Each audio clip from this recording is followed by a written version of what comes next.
نوجوان نسل جو ہے اس میں بہت زیادہ مبتلا ہو رہی ہے، جس کو اورل سیکس کہا جاتا ہے. اور میں نے جیسے عرض کیا کہ شرعی مسائل میں چاہیے اور اس کو بیان کرنا یہ ہماری ذمہ داری ہے.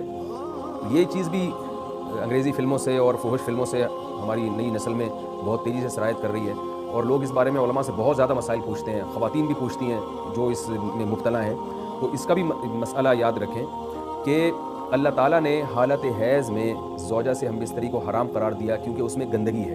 آپ دیکھیں کہ وہ گندگی اس درجے کی نہیں ہے جتنی اورل سیکس میں گندگی ہوتی ہے.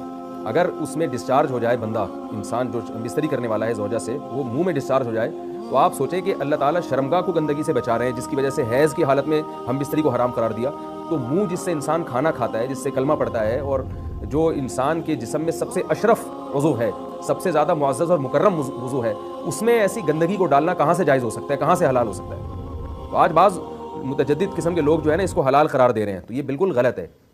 تو یہ بات خوب ذہن میں رکھیں کہ اورل سیکس کے ذریعے اپنی خواہش کو پورا کرنا اس طور پر کہ ڈسچارج ہو جائے انسان عورت کے منہ میں، بیوی کے منہ میں، یہ بالکل حرام ہے، بالکل ناجائز ہے، کیونکہ منی ایک غلیظ اور ناپاک اور گندگی ہے اور ناپاک اور نجس چیز ہے.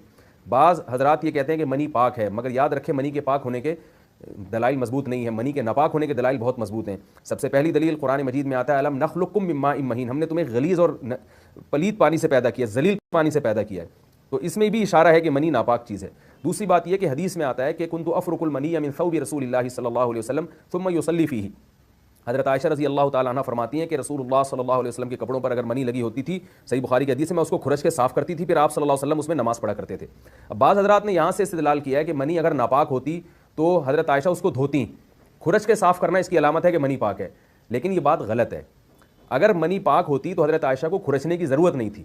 بات یہ ہے کہ وہ نجاست جس کا ایک باقاعدی جسم ہوتا ہے اور وہ کھرچ کے جسم سے یا کپڑوں سے الگ ہو سکتی ہے، تو اس نجاست کو پاک کرنے کا طریقہ یہ ہے کہ اس کو کھرچ دیا جائے. ناپاک تھی تبھی تو حضرت عائشہ رضی اللہ تعالیٰ عنہ اس کو باقاعدہ کھرچ رہی ہیں اور دور کر رہی ہیں.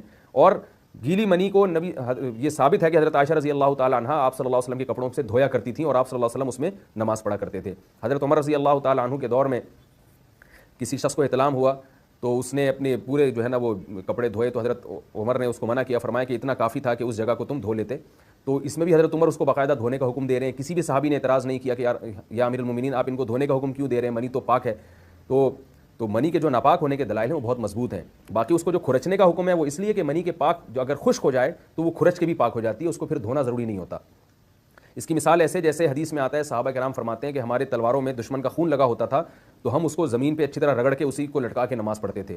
تو دیکھیں خون بھی ایسی چیز ہے کہ جو سوکھنے کے بعد اس کی ایک پاپڑی سی جم جاتی ہے. تو حالانکہ خون کو بھی ناپاک مانا جاتا ہے، جمہور علماء کے یہاں خون ناپاک چیز ہے، لیکن صحابی کیا کر رہے ہیں، اس کو رگڑ کے زمین پہ اور جو اس کو اچھی طرح رگڑ کے جب اس کا اثر زائل ہو گیا تو اسی کو لٹکا کے نماز پڑھ رہے ہیں. تو جیسے خون ناپاک ہونے کے باوجود رگڑنے سے پاک ہو جاتا ہے اگر کسی ایسی چیز پہ لگا ہو جو لوہے یا ایسی سخت چیز پہ، تو ایسے ہی منی اگر کپڑوں پہ لگی ہو، خشک ہو جائے تو اس کو اچھی طرح جب کھرچ دیا جائے تو وہ پاک ہو جاتی ہے. لیکن اس سے یہ ثابت نہیں ہوتا کہ منی پہلے سے ہی پاک ہے. ایک اور دلیل منی کے ناپاک ہونے کی یہ ہے کہ جو مدی ہے، ٹرانسپیرنٹ پانی جو مرد کے جسم سے نکلتا ہے، وہ اگر جسم سے نکل جائے تو وضو فرض ہو جاتا ہے، اور منی نکل جائے تو غسل فرض ہوتا ہے. اب یہ کیسی بات ہے کہ مدی کے نکلنے سے جس سے وضو فرض ہو رہا ہے وہ تو ناپاک ہے، اور منی نکلنے سے جب غسل فرض ہو رہا ہے بڑی والی طہارت، اس کو ہم پاک قرار دیں. اس لیے امام ابو حنیفہ رحمہ اللہ تعالیٰ کا مذہب منی کے بارے میں کہ یہ نجاست غلیظہ ہے، اور امام مالک کا بھی یہی مذہب ہے. یہ مذہب بہت دلائل کے لحاظ سے قوی ہے.